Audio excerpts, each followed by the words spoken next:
Part 1, Bernadette. I am a wife, a woman with the body of a goddess. Meron akong 2 anak pero nasa akin pa rin ang virginity ko. Ako ay isang brat dati. Bilang gantimpala sa aking maling pag-uugali, ako sa wakas ay nanalo sa lalaking may pusong bato na dating mahal ng aking kapatid na sa kasamang palad ay namatay. Ako na ba ang masamang tao dito? Ako ba masamang tao dito para sa pagnanakaw ng buhay ng isang tao? Ang pag-ibig ba sa isang taong committed ay isang krimen? Anong gagawin ko? What if the man of my dreams was only using to fulfill his needs, his abstinence, his loneliness, his thought of using me as an alternate? 3 years ago, Bernadette's POV. Nabubuhay lang akong laging pangalawa sa kapatid ko na si Miranda. Aminado ko mas maganda, mas magaling, at mas mahusay siya sa lahat ng bagay. Hindi mo kami mapagkakamalang magkapatid. Maputi siya samantalang ako morena. She looks so fragile at ako naman may strong personality. Pati sa ugali nagkaiba kami. Siya ang masunurin at mabait na anak. Ako naman ang rebelde at black sheep ng pamilya. Hindi maiwasang may kumpara sa perfect sister ko. At hindi ko maiwasang mainggit sa atensyong nakakuha niya. Pero ganun pa man mahal ko siya. Hanggang sa dumating si Hero sa buhay namin. Una ko pa lang siya nakita tumigil na ang mundo ko. It was like that the first time I saw him was the last time I saw my heart. Kung gaano kabilis ko siyang nagustuhan, ganoon din kabilis akong nabigo. Bernadette, I want you to meet Hero. He is my husband. Si Miranda na naman ang nauna. Pati sa lalaking gusto ko, napunta sa kanya. Sa Italy siya nagtatrabaho kaya naman nagulat na lang ako nang malaman na may asawa na siya at buntis pa. I feel so guilty. Mabait sa akin si Miranda. Binibigyan niya sa akin ng mga bagay na gusto ko. Pwede ko rin bang hilingin si Hero sa kanya?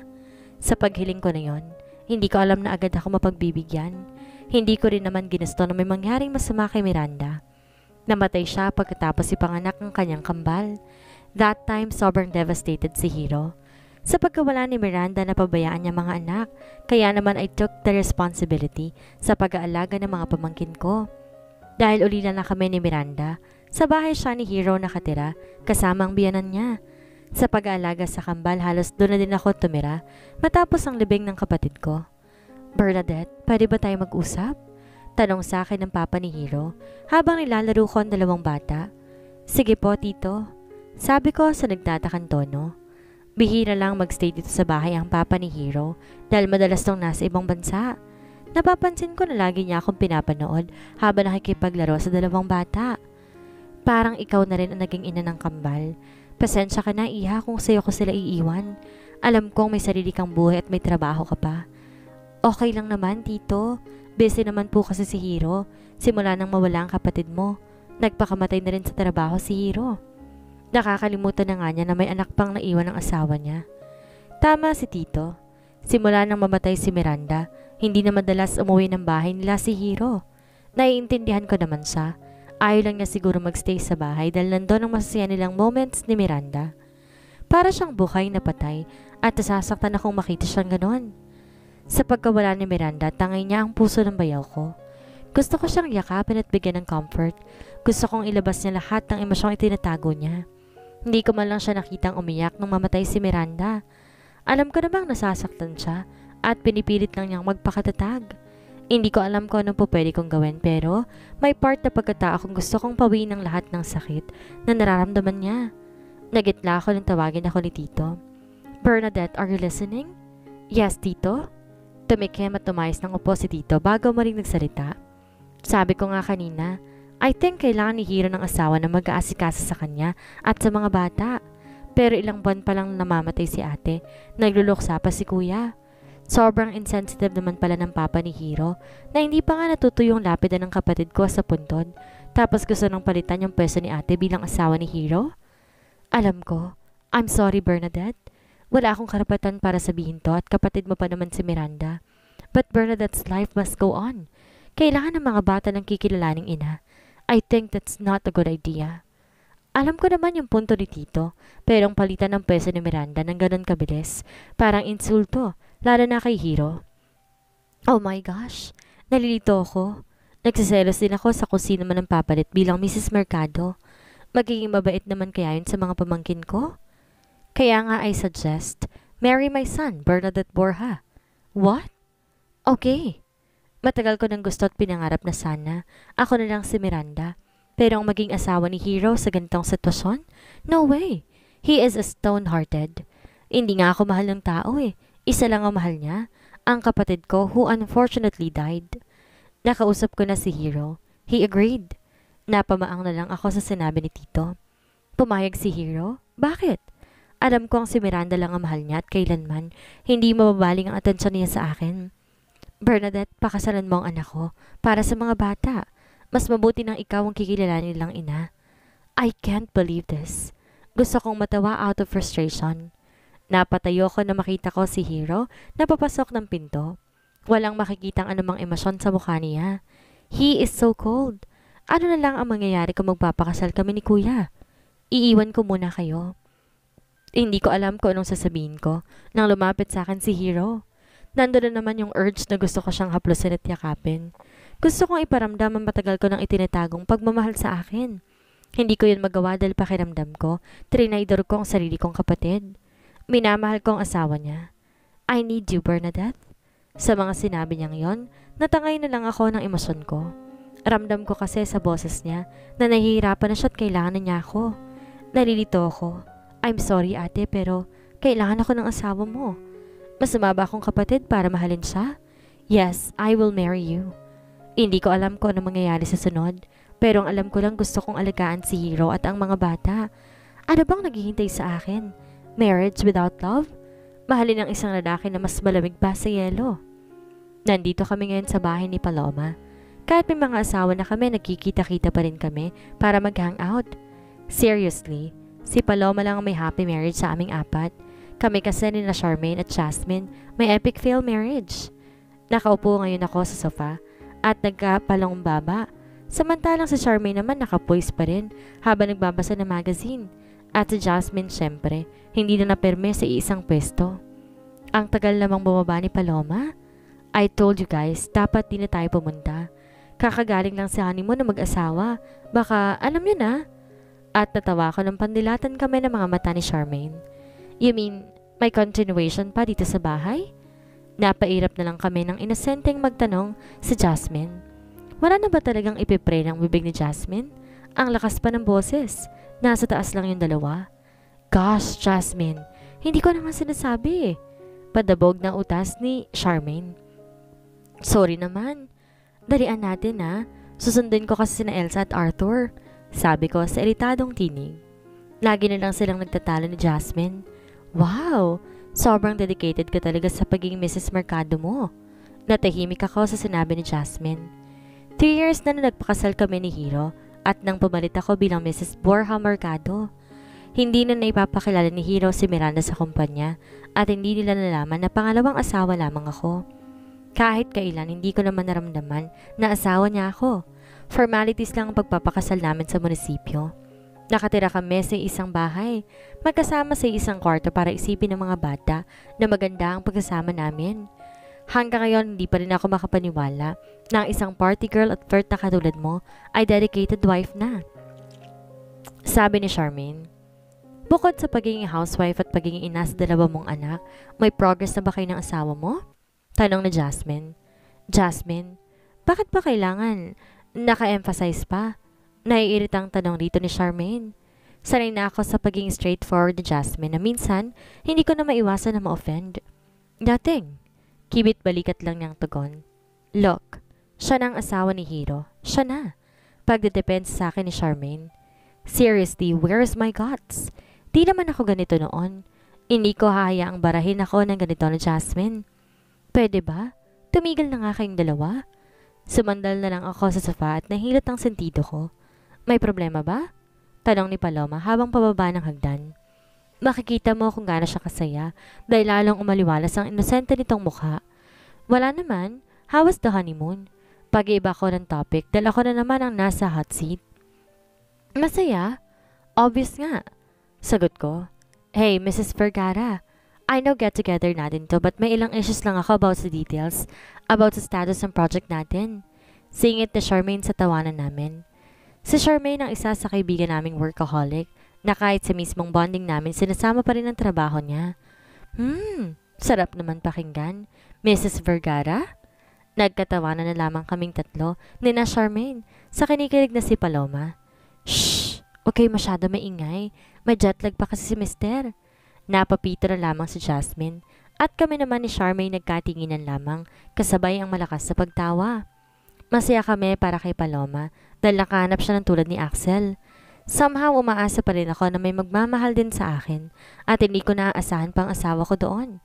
Sabi ko nga may photoshoot kang naiwan, Paloma. Naghahabol na tayo sa deadline. Biglang pag-iiba ng topic ni Charmaine na makabawi kami mula sa pagtawa. About that, Charmaine, parang kailangan ko mag-leave ng 9 months, maternal leave. At nag-wink sa amin si Paloma. Dahil sa sinabi niya napatuwid ako ng upo, samantalang si Charmaine na may nanlaki naman ng mga singkit na mga mata at si Jasmine napapito pat parang natitense. Yes, I'm pregnant. Nakangising sabi ni Paloma. Paano nangyari yon? Bagong kasal lang kayo ah. Nagtatakang tanong ni Charmaine. Napangiti na lamang ko mag-isa. Ngayon alam ko na kung bakit ang lalagyan nilang magtingin ng dati ng bodyguard niya. May nangyayari na pala. Haliparot ka, Paloma? Sigaw ni Jasmine nang mapagtantong iisa lang din ang nasa isip namin. Si Paloma na isente na unahan pa kami. Life was so ironic. Mas liberated ako kaysa kay Paloma but mind you, I've never been touched. Matapos sa maghapong kwentuhan at tawanan, nagkanya-kanya na kami ng lakad. Sinundo ko ng kambal sa isang nursery school.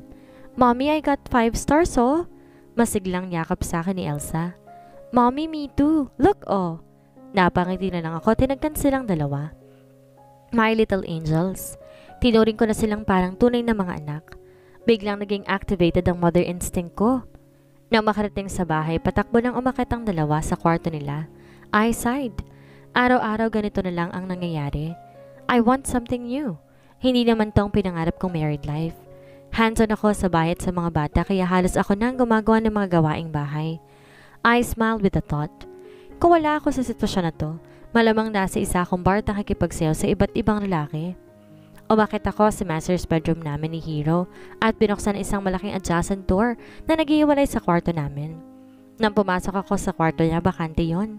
Asa naman kaya yon? Ang sabi ni Manang Delia, kanina pa siya nakauwi ng bahay at tumiretso lang ito sa kwarto.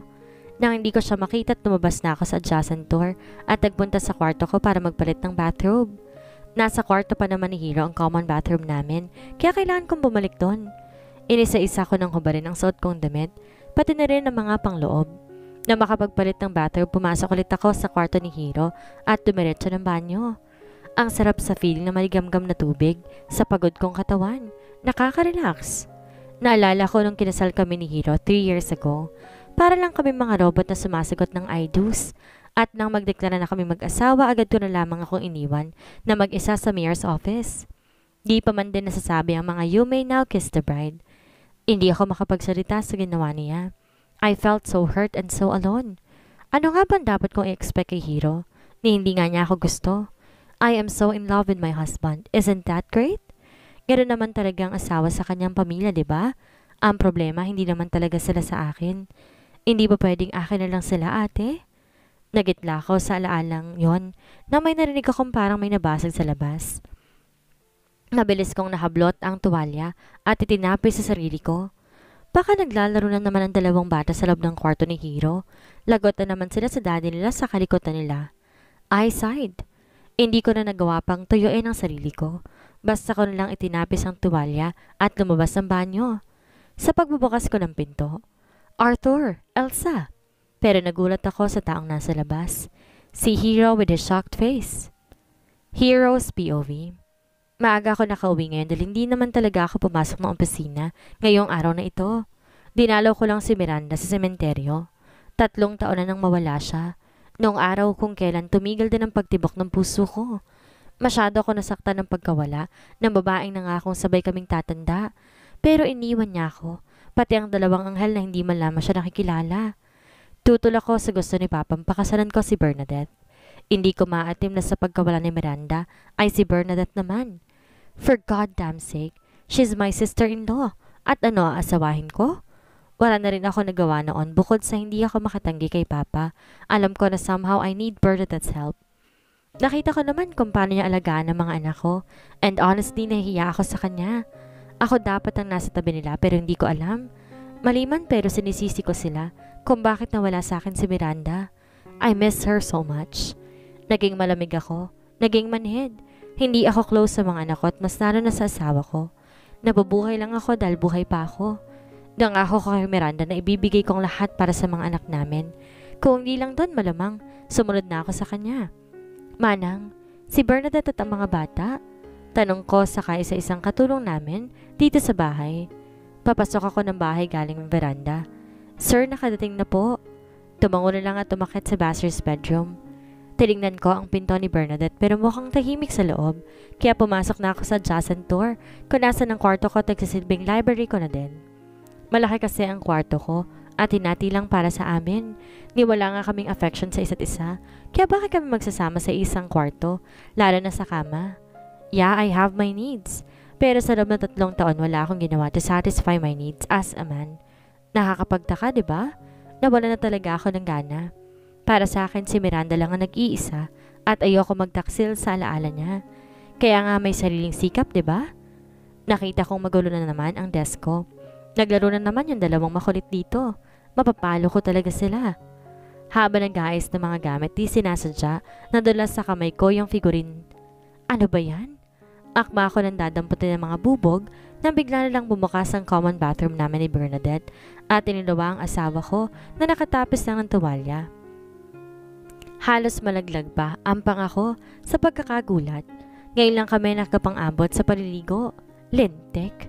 Her hair is still dripping. Pinasadaan ko siya ng tingin mula ulo hanggang paa. Then suddenly, my temperature rose dangerously.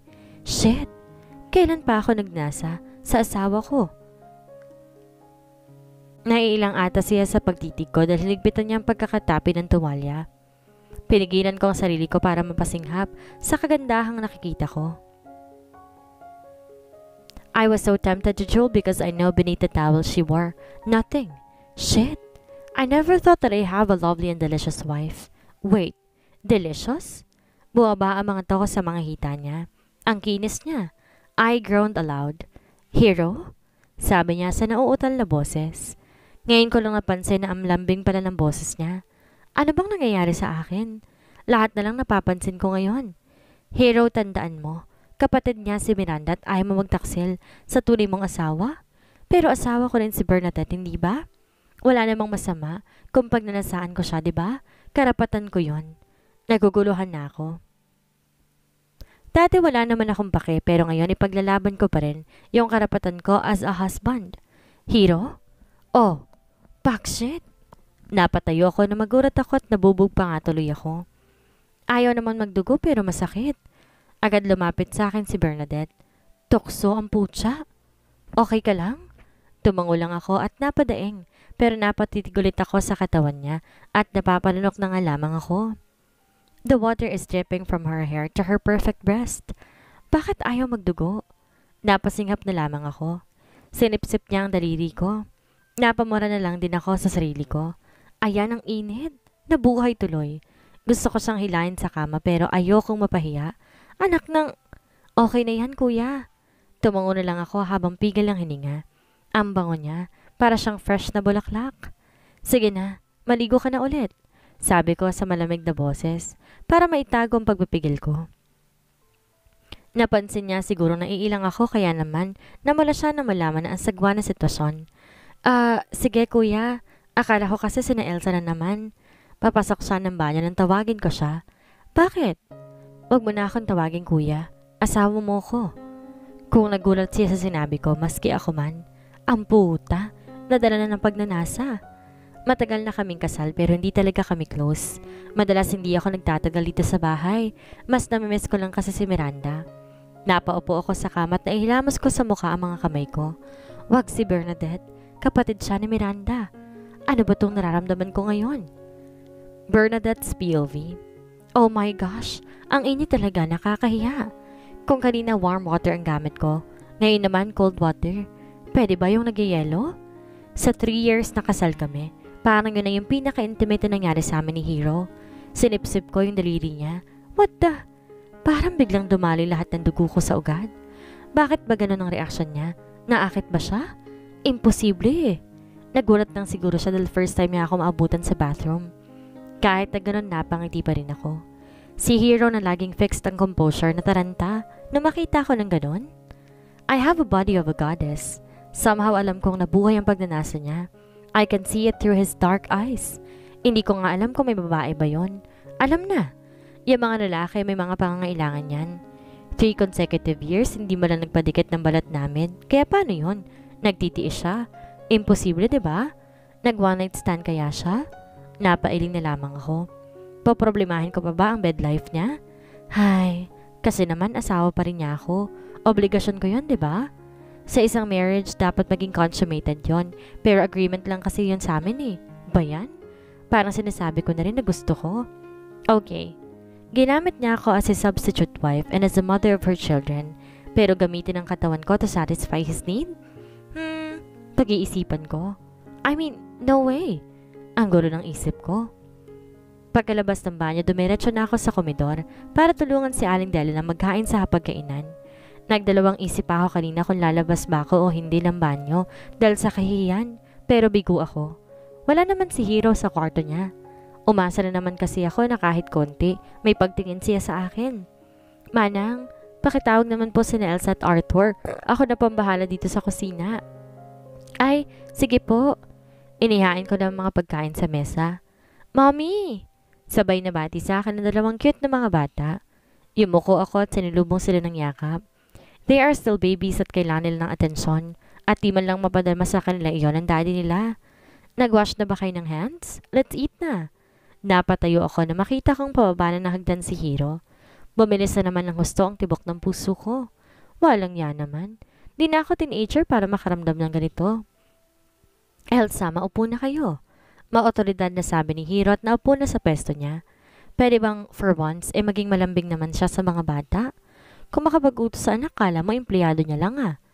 Excuse me, toddlers lang ang kausap niya kaya masyado tuloy ilag ang mga bata sa kanya eh. Sino ba namang hindi matatakot, diba? Gustong-gusto kong sabihin or ipagsigawan sa kanya na, move on. Alam ko naman mahirap makalimot eh. Pero paano naman yung mga tao sa paligid niya? Kami yung nahihirapan. Kinukulong niya ang sarili niya sa nakaraan. And I admit it kills me. I know that sometimes you have to accept the fact that it's gone. Move on and appreciate what or who still remains. I'm still here, Hero. Mommy, alam mo may baby sister na yung playmate namin. Tumango-tango lang ako dahil umiinom ako ng tubig. Mommy, gusto ko rin ng baby sister. At dahil sa pagkagulat, nasa mid ako. Pakiramdam ko nga lumabas yung tubig sa ilong ko eh. Samantalang si Hero din nabigla sa biglang sinabi ni Arthur, kaya naman nabitawan niyang hawak ng kutsara. Mommy, peging baby sister, gusto ko ng kalaro. Napanganga ako sa sinabi ni Elsa. Grabe makaingit tong batang to. Kala mo agad-agad nakakagawa ng bata? Nagkatinginan ako ng kami ni Hero at talinigit ang mga mata niya. Napasinghap ako nang ilapit niyang mukha niya sa akin. Nanonood sa katawan ko ang init ng paghinga niya. Hindi ko na ba nakikita na ganitong kalapitan ang gwapo niyang mukha? Ang mukha niya makikita mong puno ng authority at dominance. His jaw was strong but perfectly lined. Aristocratic ang tangos ng ilong at malalago ang eyelashes. His eyes were dark brown na sa bawat titig nito nanonood sa pagkatao ko. He is so mysterious. In our case, masasabi ko lang kahit gaano katagal na kami magsasama, we are still practically strangers to each other. Kung magkakaroon man kami ng conversation tungkol lang sa pangangailangan ng mga bata at ng bahay, siguro accepting and being contented for whatever situation I have right now is the best way to achieve happiness and make my life less complicated. Bernadette, he hissed. Yes? Ano ba yung mga itinuturo mo sa kambal, ha? Pabulong pa rin ang sabi sa akin. Malapit pa rin ang mukha namin sa isa't isa at hindi ko mapigilan na mapatingin sa mga labi niya. His lips were semi-full. Napapaisip ako kung paano ba siya humalik. Shit, ano ba itong iniisip ko? Mahal ko ba sa kanila? At saka hindi pa rin bumabalik sa normal ng paghinga ko kahit na nakalayo na siya sa akin. Ma'am, sir, bakit pa manang? Pwede po ba ako mag-leave? Makanganak kasi yung anak ko po sa probinsya. Manang, alam mo naman ikaw lang ang nag-iisang kasambahay ko. Hindi kayang lahat yun ang asawa ko. Napalingon naman ako kay Hiro. Nag-aalala kaya siya sa akin? Shit, hindi na ako teenager para kiligin pa, pero gusto ko lang talagang ngumiti ngayon. Ilang araw ka bang mawawala, Manang? Tanong ko. Mga 1 linggo po sana. Sige, mag-day off ka na. Are you crazy, Bernadette? Pasinghal na tanong pa ni Hiro sa akin. Dapat talaga sigawan ako? Pwede ba, Hiro? Mag-relax ka lang. Magde-day off na lang ako sa opisina para may maiwan dito. Okay lang naman kay Paloma yun eh. Daddy, bakit ba niyaaway si Mommy? Opo nga, niyaaway mo naman si Mommy. Kakampi ko talaga tong dalawang to. Tong bolinggit na to. Napabuntong hininga na nga lang si Hiro. Ang cute talaga ng mga anak ko. Mga anak niya. Hays, sige na nga. Pagsuko ni Hiro. Naku, maraming salamat po, sir. Thank you, ma'am. Na makatapos kumain, pinakit ko ng 2 bata para maglinis ng katawan at pagkayari pinatulog ko na nga sila. Umakyat na rin ako ng master's bedroom. Hindi pa ako dinadalo ng antok kaya naman lumabas na ako ng kwarto para magtungo sa veranda. Tinatanong ko ang liwanag at bilog ng buwan. It was a very romantic night. I sighed. Napailing na lamang ako. Ilang minuto pa nang tabihan ako ni Hiro sa veranda. May hawak tong 1 bote ng red wine at 2 kopita. Hindi ka din ba makatulog? Oo, ikaw din ba? Yeah. It's too cold. My bed is empty. What? Napalingon ako sa sinabi niya. My bed is empty. Oo nga't malamig ngayong gabi, pero bakit pinagpapawisan ako? Just kidding. Nagjo-joke siya. Mas gwapo pala siya kapag napangiti. First time ko siyang nakita, nangumiti. Pinagsalin niya ako ng alak sa kopita at inilapag ang bote sa baluste. Nakipag-toast ako sa kanya at dahil hindi ako makapaniwala na may ganito kaming moment ng asawa ko, straight kong ininom ang wine.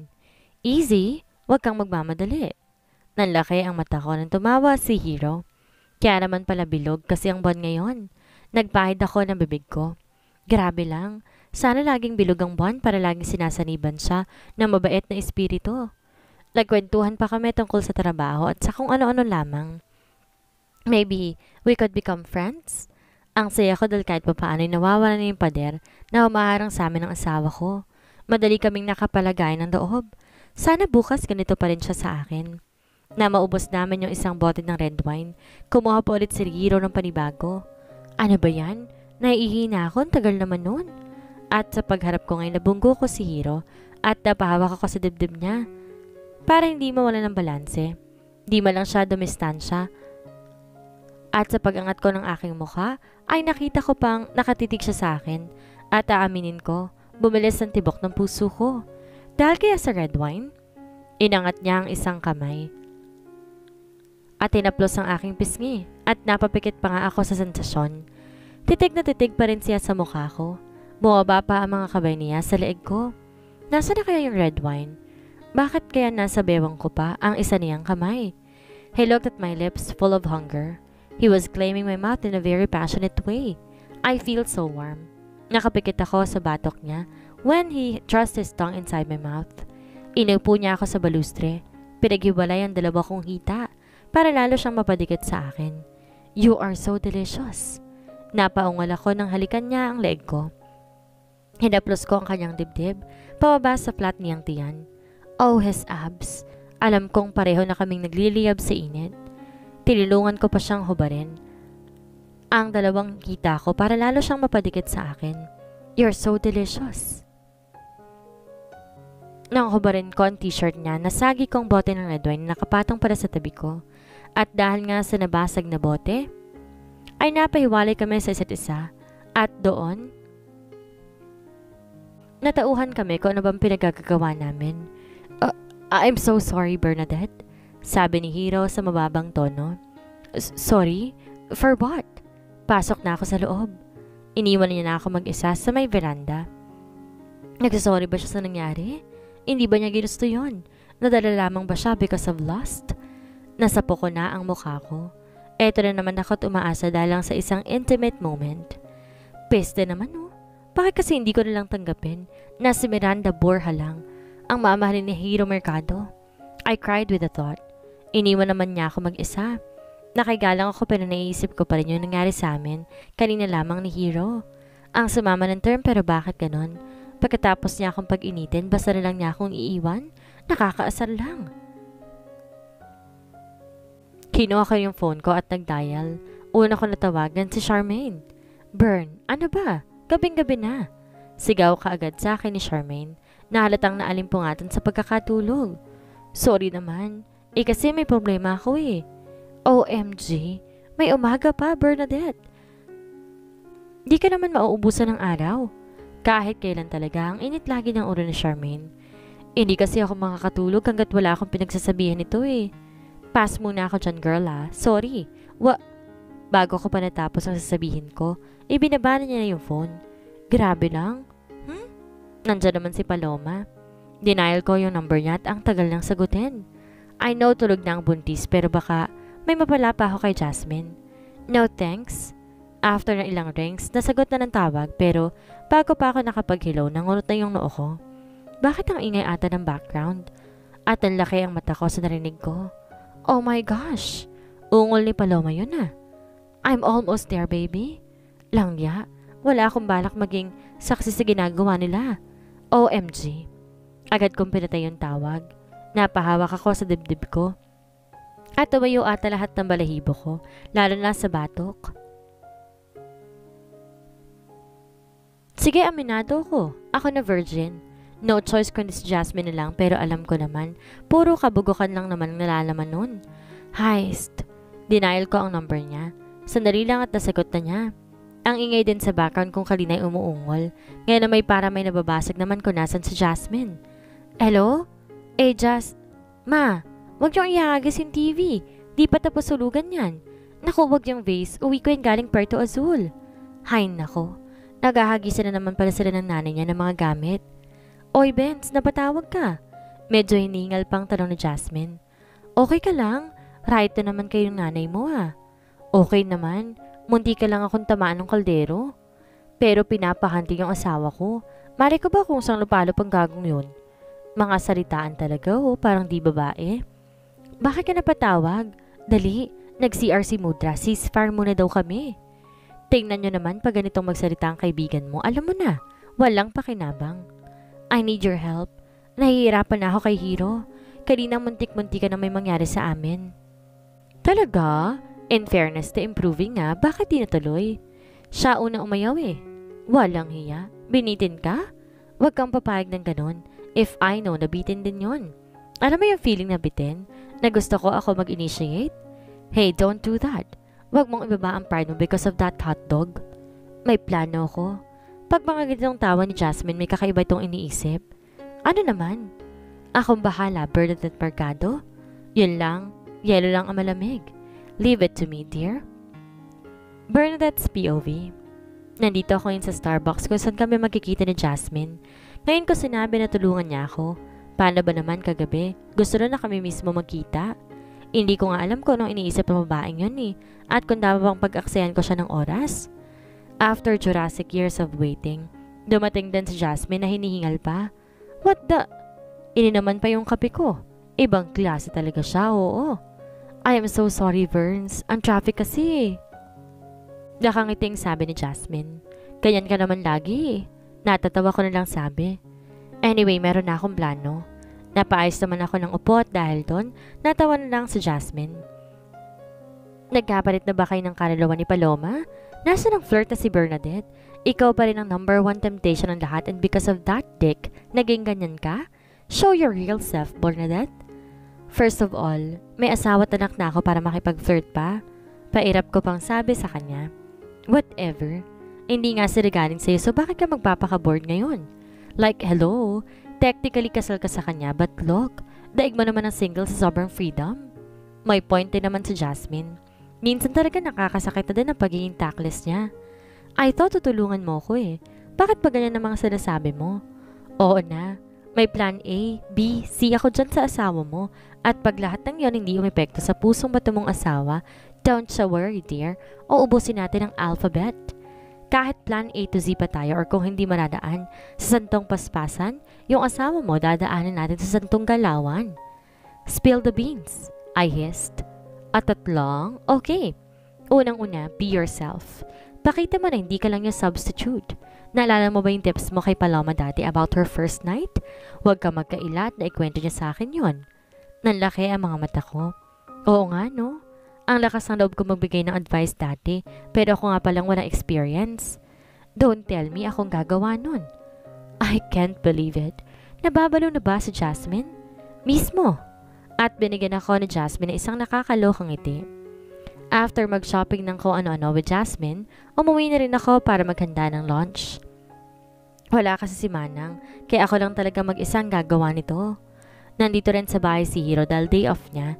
In fairness, uso na pala sa kanyang salitang day off. Pumunta muna ako ng kwarto para mag-shower. Una akong pumunta sa kwarto ko para magpalit ng bathrobe. Bago yung pinagtugtog ko muna sa CD player, yung binigay sa aking CD ni Jasmine na naglalaman ng mga sexy songs. Nababaliw na talaga yon. Namiss ko tuloy ang pagsasayaw at di ko na namalay na papasabay na ako sa indak na mabagal at sensual na sayaw.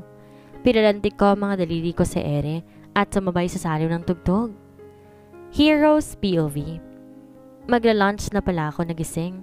Anak ng... Napuyat ako kakaisip kay Bernadette kung hindi lang ako nakapagpigil. Malamang ginapang ko na yon. Tang-ina lang talaga. Pagkalabas ko ng kwarto ay siyang pagsara naman ng pinto niya. Umalis ba siya? Kung kausapin ko kaya siya? Yun tungkol sa nangyari kagabi.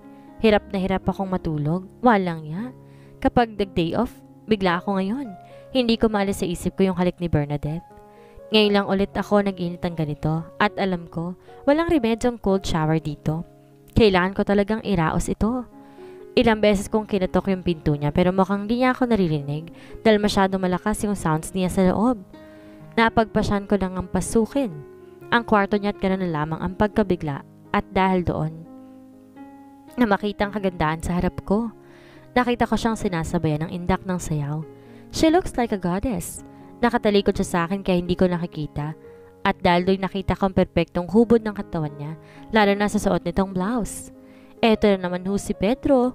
Teng-in na lang. I admit, pinupukaw talaga ni Bernadette ang pagdanasa ko. Ngayon ko lang ito naramdaman and shit, dahil kapatid pala talaga siya ni Miranda. Napalanok na lamang ako at inilapos niyang kamay niya sa kanyang leeg pababa sa kanyang dibdib, bewang at balakang at gumiling sa indak ng sayaw.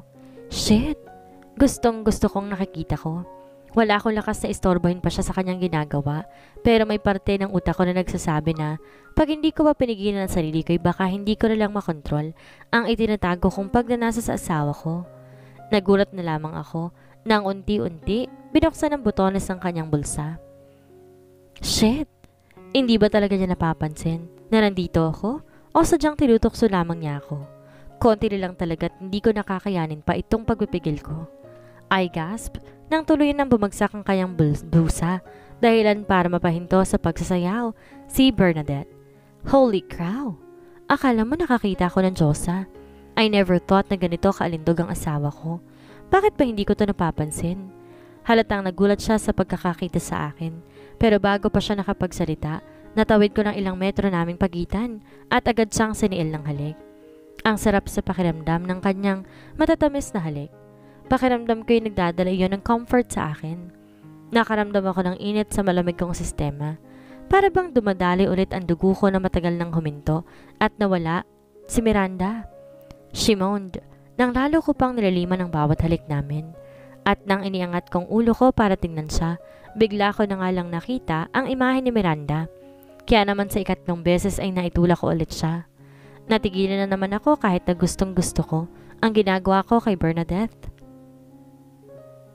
Ganito na lang palagi kahit nasa kalagitnaan ako ng init, bigla ko na lang makikita ang imahe ng asawa ko. Hindi pa ako handa, hindi ko kayang traidorin ng asawa ko. Nakita ko pa ang sakit. Sa mga mata ni Bernadette, mabilis siyang naupo sa kama at tinakpan siya ng una ng upper body niya. I sighed. Promise Bernadette, hindi na ulit mauulit. I'm sorry. Sorry na naman? Napapikit ako na mahimigan ang hinanakit sa boses niya. Yumuko na lang ako tumalikod sa kanya. Bago makalabas ng pinto, lumingon ako sa kanya. I'm sorry Bernadette. Alam mong si Miranda lang. And shit, nasuntok ko na lang ang pinto na marinig ang tahimik niyang pag-iyak. Hanggang kailan kayang pigilin ni Hiro ang nararamdaman niya para kay Bernadette? Kailan kaya mararamdaman ni Bernadette na may asawa siya?